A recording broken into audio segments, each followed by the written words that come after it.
ডাল করব। পেঁপেটা হালকা সিদ্ধ করে নিয়েছি, মটর ডালটাও সিদ্ধ করে নিয়েছি অল্প। তেল দিলাম, 5 ফোড়ন দিলাম, অল্প দিলাম দুটো, পেঁপেটা দিলাম, সিদ্ধ করে রাখা পেঁপেগুলো একটু ভেজে নেব। পেঁপেটা আদা দিলাম,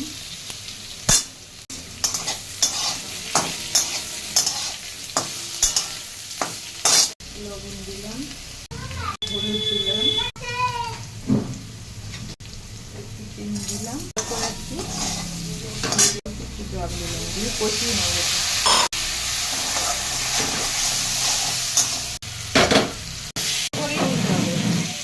ডালটা দিয়ে দিলাম, জল দিয়ে দিলাম, একটু গোটা গোটা আছে, ডালটা সিদ্ধ হয়ে গেলে একদম তারপরে নামিয়ে দেবো। ডাল হয়ে গেছে, ডালটা একটু গোটা